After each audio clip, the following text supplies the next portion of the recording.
मैं अयोध्या की मुफ्त यात्रा कराऊंगा।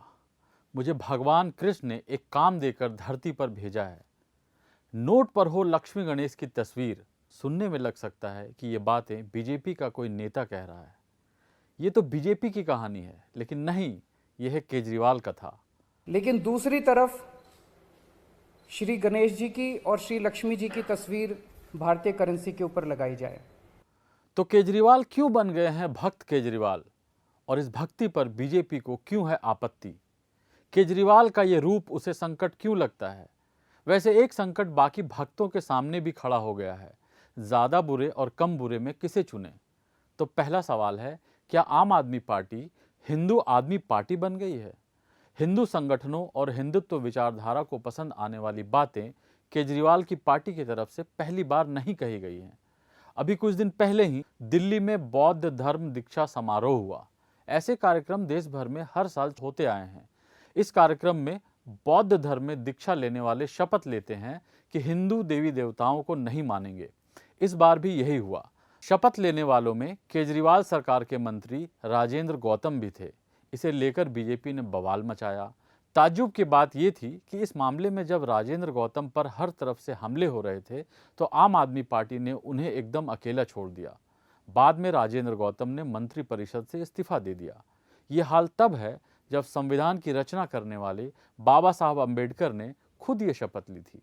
राजेंद्र गौतम ने बाद में क्विंट से बातचीत में कहा कि उसी दिन महाराष्ट्र में ऐसे ही एक कार्यक्रम में महाराष्ट्र के डिप्टी सीएम देवेंद्र फडणवीस और केंद्रीय मंत्री रामदास आठवले भी शामिल हुए थे। उस कार्यक्रम में भी हिंदू देवी देवताओं को न मानने की शपथ दिलाई गई थी। उसी 5 अक्टूबर के दिन नागपुर की दीक्षा भूमि में भारत सरकार के दो केंद्रीय मंत्री फडणवीस जी और रामदास अठावले जी वहाँ शामिल हुए और वहाँ पे भी दीक्षा हुई। वहाँ पे भी 22 प्रतिज्ञाएँ दोहराई गई हैं और ये आज से नहीं दोहराई जा रही। 14 अक्टूबर 1956 को डॉक्टर बाबा साहेब अम्बेडकर जी ने नागपुर में दीक्षा भूमि में अपने लाखों अनुयायियों के साथ बौद्ध धर्म की दीक्षा ली और ये 22 प्रतिज्ञाएँ लोगों को दी। तो उसमें कुछ गलत नहीं है, इसमें किसी के धर्म की आस्था को ठेस पहुँचाने वाली कोई बात नहीं है। राजेंद्र गौतम के साथ हुए सलूक को लेकर आम आदमी पार्टी की काफ़ी आलोचना भी हुई, लेकिन पार्टी टस से मस नहीं हुई। आज भी राजेंद्र गौतम मंत्रिपरिषद से बाहर ही हैं। पिछले साल केजरीवाल ने ऐलान किया था कि उनकी सरकार बुजुर्गों को अयोध्या की मुफ्त यात्रा करवाएगी। मनीष सिसोदिया ने सूरत की एक रैली में दिल्ली के रिंकू हत्याकांड का जिक्र करते हुए कहा कि यह दुर्भाग्य की बात है कि जय श्री राम कहने पर किसी की हत्या कर दी जाती है, जबकि दिल्ली पुलिस खुद कह चुकी है कि रिंकू हत्याकांड में सांप्रदायिक एंगल नहीं है।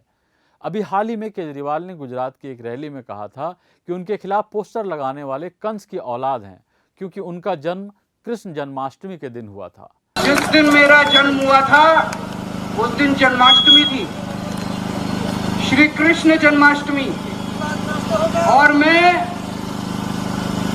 मुझे भगवान ने एक स्पेशल काम दे के भेजा है। एक टीवी चैनल पर केजरीवाल को हिंदू विरोधी बताया गया तो उन्होंने बाकायदा हनुमान चालीसा पढ़कर सुनाया था। शाहीन बाग में जब सीए एनआरसी के खिलाफ प्रदर्शन हो रहे थे तो आम आदमी पार्टी की तरफ से अजीब सन्नाटा था। उसी दौरान एक बयान आया था कि अगर मेरे पास पावर होता तो 2 घंटे में धरना स्थल को खाली करा देते। जन कल्याण, ईमानदार प्रशासन, बिजली हाफ, पानी माफ और सस्ती अच्छी शिक्षा देने के नाम पर जनता के बीच जाने वाली आम आदमी पार्टी आखिर बीजेपी की राह पर क्यों चल पड़ी है? क्या पार्टी को भरोसा नहीं है कि दिल्ली मॉडल दूसरी जगहों पर भी लागू कर पाएगी? क्या उसे लगता है कि बीजेपी को मात देने के लिए बीजेपी की राह पर ही जाना पड़ेगा? क्या पार्टी को ये लगता है कि बहुसंख्यकों को नजरअंदाज करके बड़ा नहीं बन सकती? क्या केजरीवाल ये सोचते हैं कि जब भी मुसलमानों के सामने बीजेपी बनाम आम आदमी पार्टी के बीच चुनने का मौका आएगा तो वो आम आदमी पार्टी का ही बटन दबाएंगे? ये अभी सवाल ही है, जवाब इनमें से सारे या कुछ हो सकते हैं। अब बीजेपी पर आते हैं। बीजेपी को केजरीवाल का ये भक्त रूप एकदम नहीं भा रहा। केजरीवाल ने मुफ्त अयोध्या यात्रा कराने का ऐलान किया तो योगी ने तुरंत कहा कि लगता है भगवान राम के बगैर केजरीवाल की नैया पार नहीं हो रही।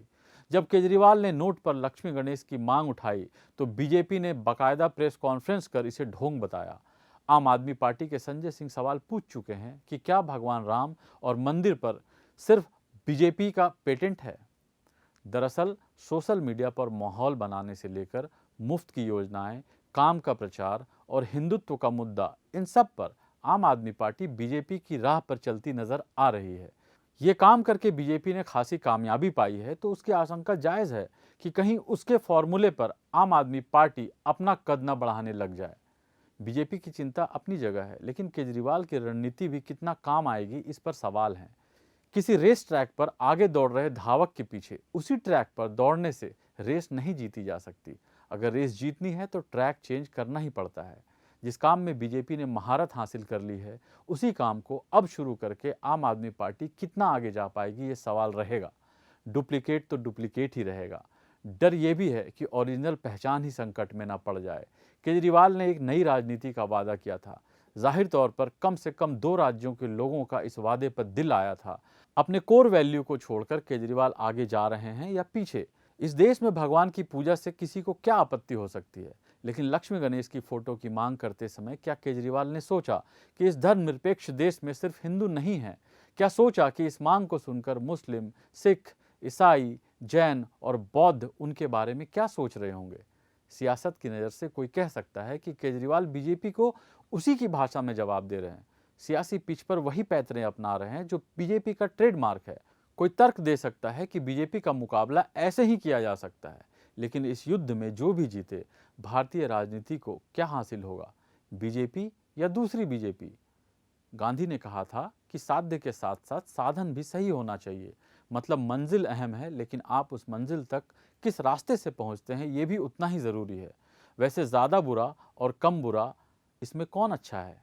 कहने को कह सकते हैं कम बुरा, लेकिन जो लोग कम बुरे को चुनेंगे वो भी दरअसल बुरे को ही चुन रहे होंगे।